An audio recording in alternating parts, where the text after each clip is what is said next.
On my wedding day, I truly believed I was living the beginning of the life I had always dreamed of. I looked at him and thought, this is the man I'll grow old with. The ceremony was beautiful, everyone smiling, my mother crying with emotion, him swearing eternal love with that steady, confident voice. But today, 5 months later, all of that feels like an old movie someone forced me to watch. The truth is, the silence that came after the celebration was screaming things I didn't want to hear. Slowly, I began to realize that I was married to someone I didn't really know. His gaze wasn't the same anymore. His gestures felt empty. And still, I kept trying, believing, holding on, until the day the phone rang. It was his mother, crying, and it was in that call that everything I thought was love completely collapsed. If you've ever felt betrayed by someone who swore they loved you, stay with me until the end. Maybe this is your story too. In the beginning, I thought it was all part of the adjustment, living together,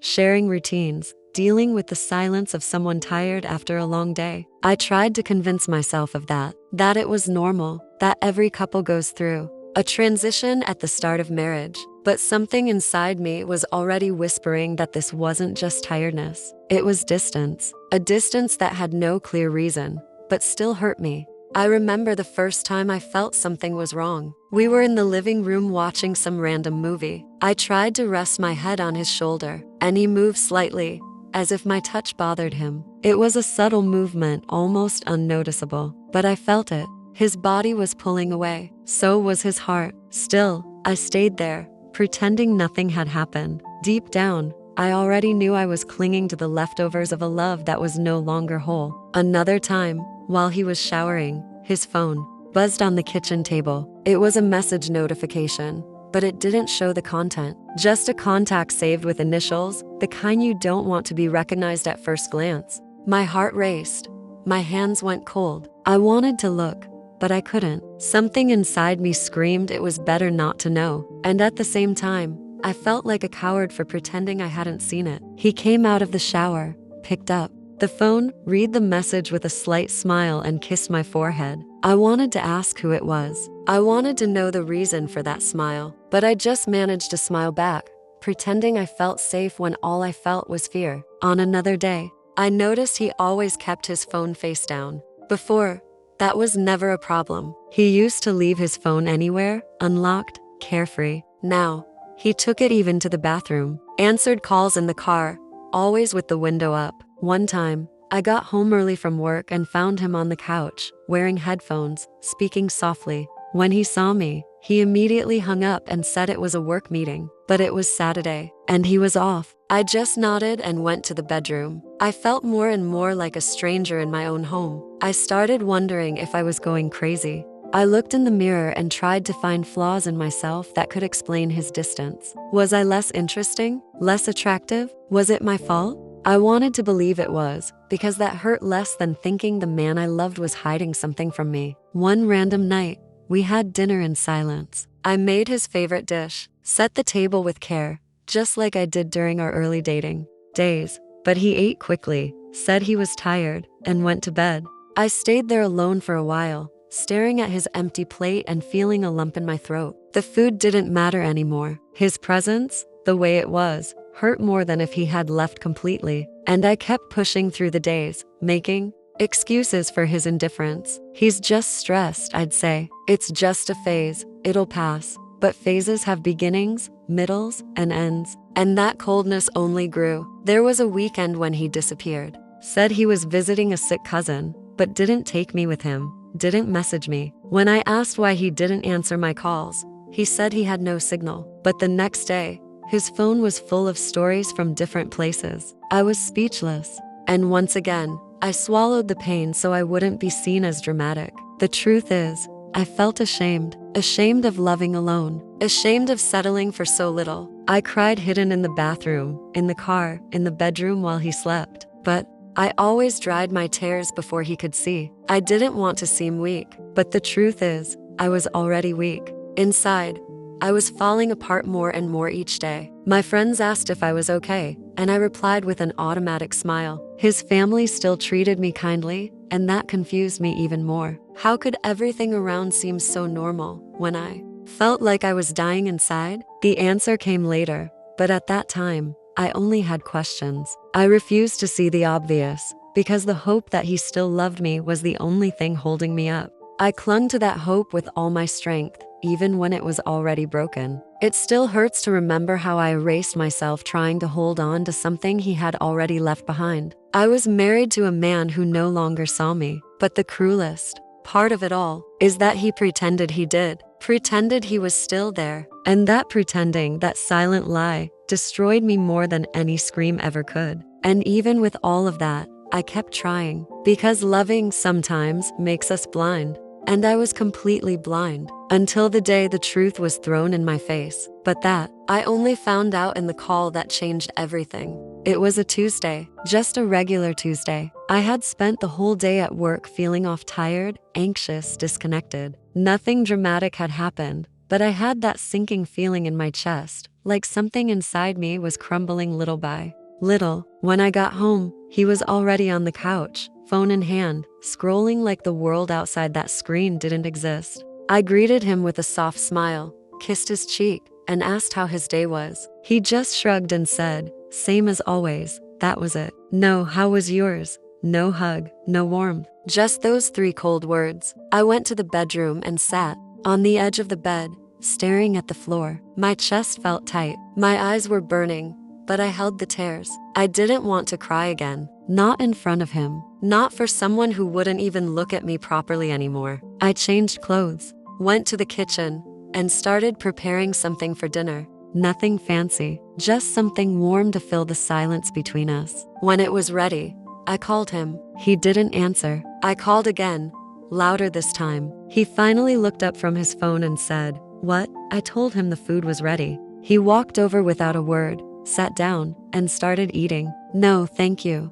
No smile, just silence and chewing. I watched him, wondering where that man I married had gone. The one who used to make me laugh, who held my hand under the table, who kissed my forehead just because. He was sitting right there, but he felt miles away. I tried to start a conversation. I asked about something small, his sister's birthday, a trip we were supposed to plan. He gave short, distracted answers, barely looking at me. At one point, I stopped talking mid-sentence, just to see if he'd notice. He didn't. He kept eating like I wasn't even there. That was when something broke inside me. I got up quietly, took my plate to the sink, and went straight to the bathroom. I closed the door slowly so he wouldn't hear it shut. I sat on the cold floor tiles, pulled my knees to my chest, and let it out. The tears came fast, hard. I tried to muffle the sobs with my hand, not because I was afraid he'd hear, but because I already knew he wouldn't care. That hurt more than anything, knowing that the man I loved so deeply didn't even notice I was falling apart just a few steps away. I stayed there for a long time, crying,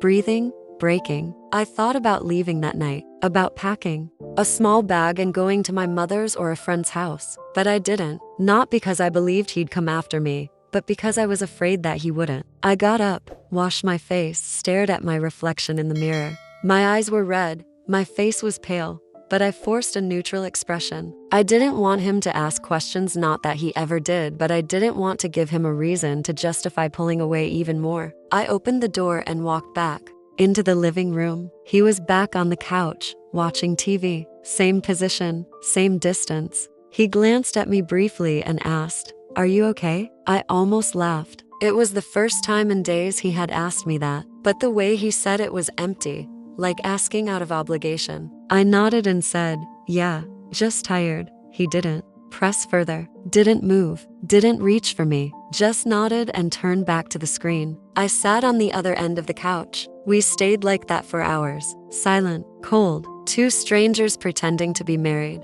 That night, when we went to bed, he fell asleep quickly. I lay there with my back to him, listening to his breathing, feeling the weight of every unspoken word between us. I thought about all the moments we used to have, the long talks, the late night snacks, the dreams we shared, and I realized those things had died quietly, without any ceremony, while I kept pretending they were still alive. The next morning, he kissed me on the forehead before leaving for work. That same mechanical kiss he gave every day, like a habit, not a feeling. And I stood there in the doorway, holding my coffee, wondering if he even saw me anymore. Not just my face or my body, but me. The woman who stood next to him at the altar, who promised to walk by his side, who gave up so much to build a life with him. I wasn't looking for perfection. I never expected a fairy tale, but I expected to be seen, to be heard, to matter. That night in the bathroom changed something in me, not in him. He kept being the same, distant,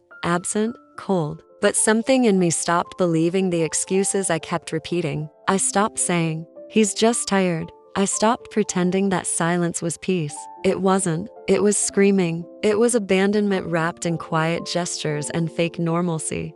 That day didn't end with a fight or a conversation or even a tear shared between us. It ended like every other day with silence. But for me, it marked the beginning of the end. The end of believing in something that only existed in my memories. And the beginning of a very slow goodbye, one that he never even noticed was happening. I always thought my mother-in-law truly liked me. From the beginning of the relationship, she welcomed me with warmth, said her son had finally found someone worthy, called me daughter, sent me sweet messages on special dates. She was the kind of mother-in-law who cared about everything. She wanted to know about the wedding, the house decor, the furniture choices, my career plans. She smiled at me with tenderness, and I felt that, at least with her, I had an ally. In the first days after the wedding, she still sent me messages, asked how I was doing, if I needed anything. But as the weeks went by, her tone changed. First came the silences. She would read my messages and take hours, sometimes days, to reply.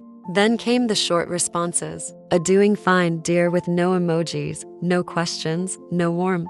I tried not to overthink it, thought maybe she was busy, maybe I was imagining things. But then came the declined invitations. I would invite her to lunch with us, like we used to do before. And she always had an excuse: a doctor's appointment, a headache, a last-minute commitment. One Sunday especially stuck with me. It was her birthday. I organized a breakfast at our place, prepared everything with love: flowers, cakes, fresh coffee. And she simply didn't show up, said she wasn't feeling well. But that same day, I saw a photo of her smiling with other family members at a restaurant. That hurt more than I expected, because I didn't understand. What had I done? Why had all that affection turned into indifference? I talked to my husband, asked if he had noticed anything, if he knew why his mom was distant. He shrugged and said she was always like that she had her moments. But I knew that wasn't true. She wasn't like that with me, not before. Something had changed, and he knew. He just didn't want to talk. Over time,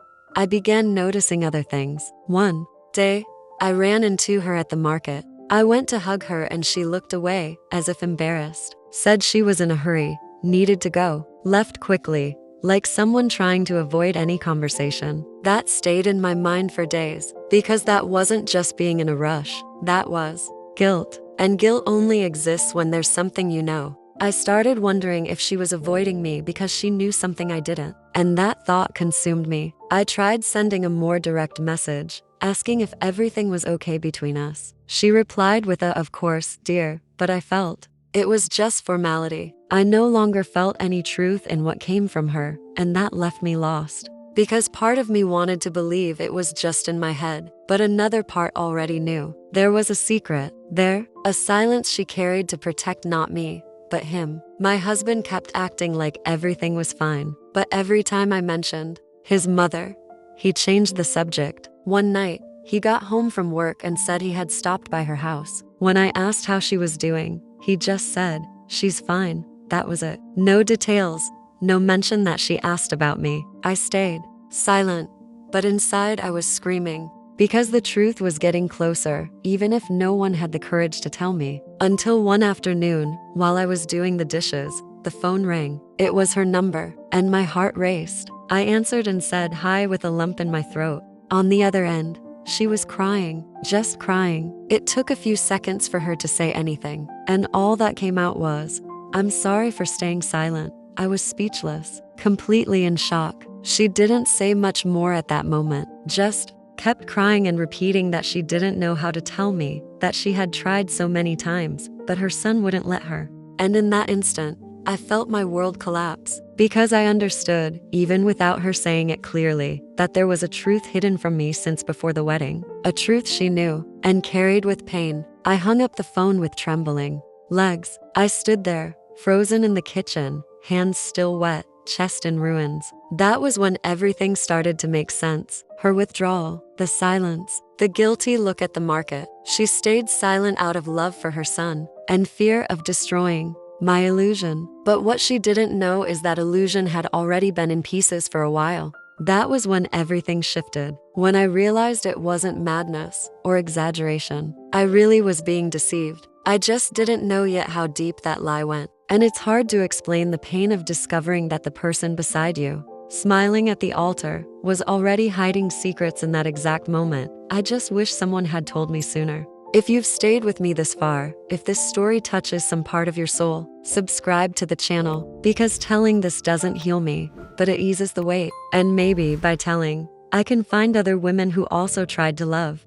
in the dark. If you can, leave a comment, share this, because someone out there right now is going through the same thing and thinks they're alone. And they're not. I know that feeling. I thought I was alone too. The phone rang at 6:42 p.m. I remember the exact time because I was staring at the clock above the stove, waiting for the pasta water to boil. It was one of those quiet evenings where everything outside is still, but inside, your heart is loud. I saw her name on the screen, his mother. After weeks of silence, weeks of avoiding my eyes and dodging my messages, she was finally calling. My stomach turned. I picked up and said her name softly, almost afraid of what was about to come. On the other end, she didn't answer right away. All I could hear was breathing, then a sniffle, then tears, heavy, uncontrollable sobs. She tried to speak, but her voice broke. It took her nearly a minute to say anything at all. And when she did, her words didn't come out like a confession. They came out like someone who had been carrying a weight too heavy for too long.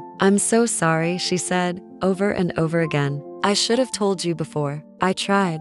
God knows I tried."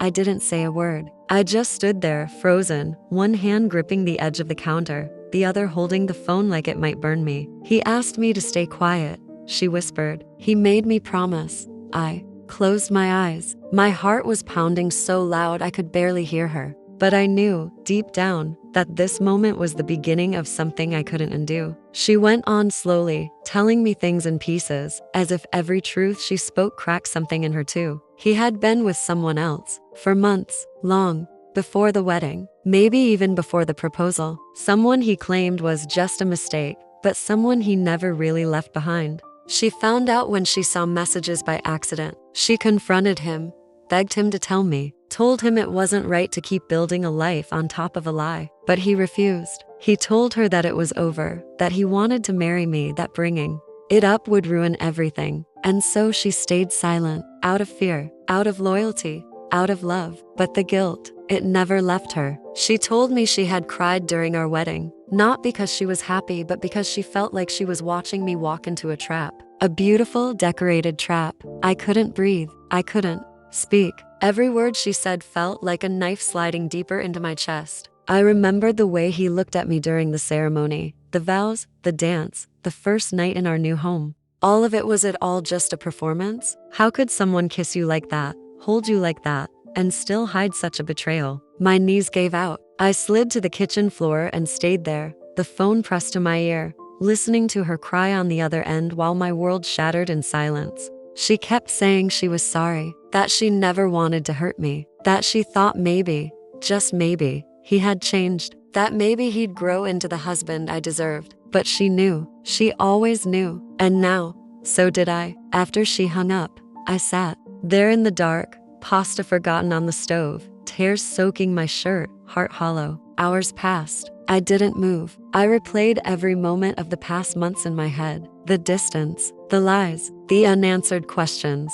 And suddenly, everything made sense. The shift in his gaze, the empty gestures, the silences that screamed louder than words. He had built our marriage on top of a buried truth, and that truth was rotting everything from beneath. When he got home that night, I didn't say anything right away. I watched him walk in, drop his keys, kick off his shoes like nothing was wrong. He asked what was for dinner. I told him I wasn't hungry. He didn't ask why. I waited. I waited for him to say something, to confess, to feel the weight of what I now carried. But he said nothing. I realized then he wasn't just hiding something. He was comfortable with the lie, comfortable enough to keep sleeping beside me, comfortable enough to hold me in his arms without a single trace of remorse. That kind of coldness, it doesn't come from confusion. It comes from calculation. I looked at him that night and saw a stranger, a man who had worn love like a costume, who had led me to believe in a future that he knew was built on nothing.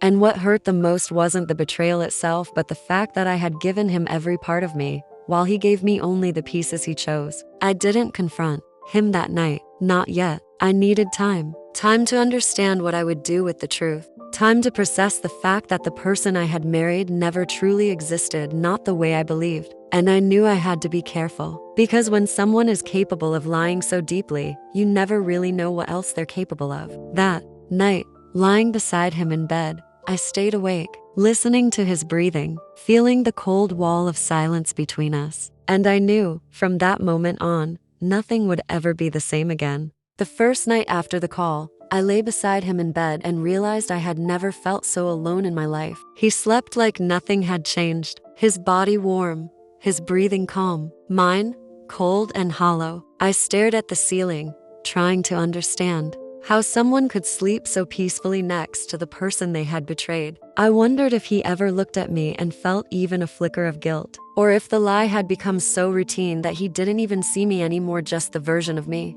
that made his life easier. I listened to his breaths in the dark, each one heavier than the last, and I found myself memorizing the sound, not because it comforted me, but because I knew I wouldn't be listening to it for much longer. I needed to be sure. I needed proof. Not because I doubted his mother's words, I didn't, but because I needed something that would silence the voice in my head that still begged me to forgive, to forget, to stay. The next day, while he was in the shower, I opened his phone. My hands were shaking so badly I could barely type the code, but it was the same one as always. He hadn't even bothered to change it. Part of me hoped I'd find nothing, that maybe the past was buried, and he had truly chosen me. But that part of me died when I opened the messages. There it was, her name, not even hidden. Messages from just days ago, photos, jokes, plans, and the worst part, affection. Words he hadn't said to me in months. Things I thought he no longer knew how to feel. My throat closed. My heart didn't even race, it just stopped. I put the phone down slowly,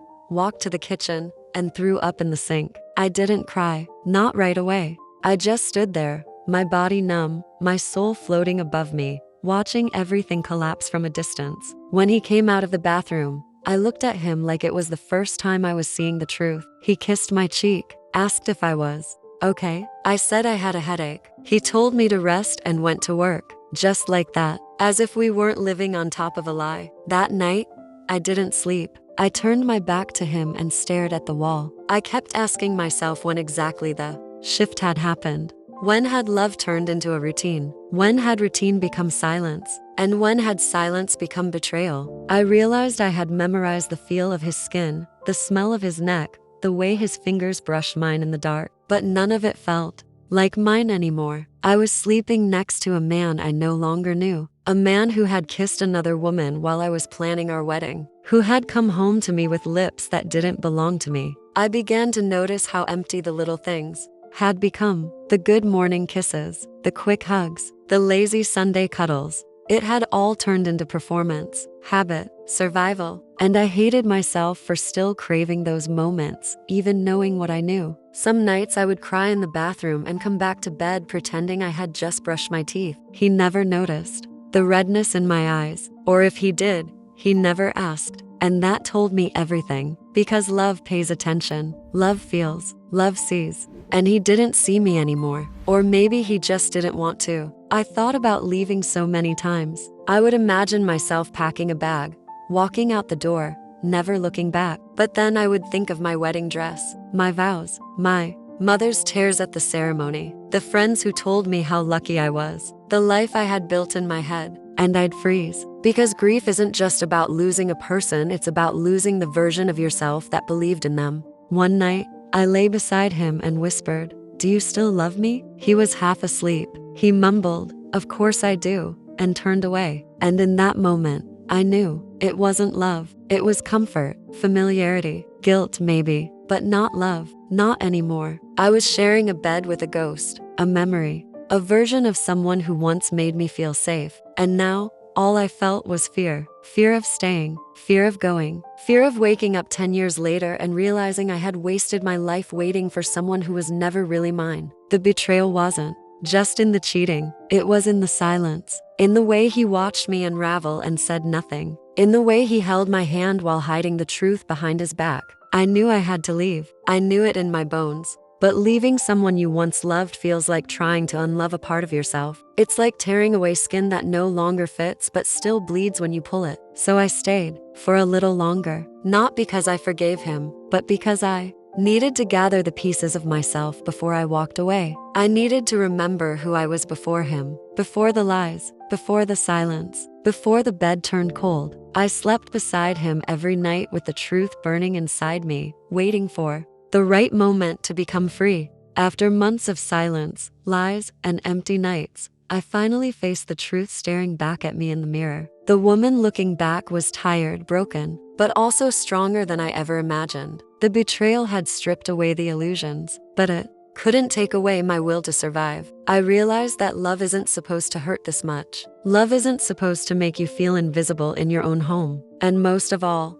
love isn't supposed to demand your silence. It took me a long time to understand that walking away wasn't weakness, it was courage. Courage to choose myself over the shadows of someone else's betrayal. The hardest part wasn't leaving him, it was learning how to live without him. Rebuilding the pieces of my heart, my dreams, and my life. I had to relearn what it meant to trust again, to believe that happiness was possible, even after so much pain. Some days were darker than others. Some nights I cried so hard, I thought I wouldn't make it through. But slowly, like dawn breaking after the longest night, hope began to seep in. I found strength in the little things, the warm sunlight on my face, a friend's hug, the pages of a book that felt like it was written just for me. I started writing again, writing to heal, to remember, to reclaim my story. And with every word, I took back a piece of myself that I thought was lost forever. This channel became part of that healing, sharing my story with you in the hope that